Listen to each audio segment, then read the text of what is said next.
ওয়াজ আর দিয়ে আমরা একটা উদাহরণ দেখে বিষয়টা আর একটু ক্লিয়ার হয়। যেমন হি ওয়াজ আ ফার্মার, সে একজন কৃষক ছিল। এটাকে আমরা যখন না করব হি ওয়াজ নট আ ফার্মার, কারণ এই যে সেন্টেন্সটা এটা আমাদের কি ফার্স্ট ইনডিফিনিট টেন্স, তাহলে সেই অনুসারে এটাকে না করতে হলে ডিড আনার দরকার ছিল।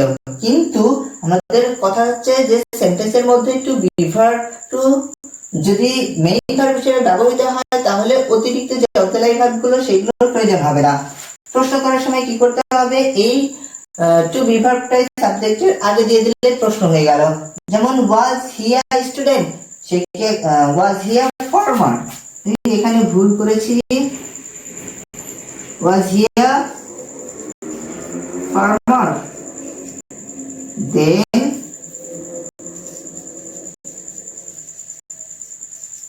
Farmer, was he a farmer, সে কি একজন কৃষক ছিল? ওয়াজ হি নট আ ফার্মার, সে কি একজন কৃষক ছিল না?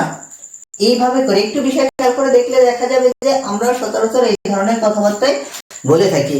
তো আজকের ভিডিওতে আমরা এই বিষয়টা ক্লিয়ার হলাম যে কোন সেন্টেন্সের ভেতরে যদি টু বি ভার্ব থাকে তাহলে সেটাকে না করার সময় আমাদের অতিরিক্ত যে অক্সিলারি ভার্ব গুলো সেগুলোর প্রয়োজন হবে না, এবং যদি প্রশ্ন করতে চাই তাহলে ওই অক্সিলারি ভার্ব গুলো অর্থাৎ টু বি ভার্ব গুলো সাবজেক্টের আগে দিলে প্রশ্ন হয়ে যাবে।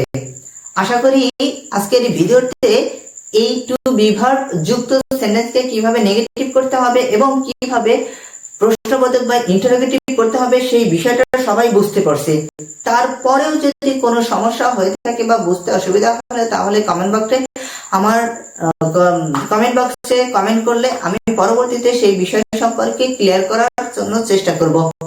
সবশেষে সবার সুস্থ সুন্দর এবং উন্নত ভবিষ্যৎ কামনা করে আজকের বিদায় নিচ্ছি আমি ডিজে জাকির। আল্লাহ হাফেজ।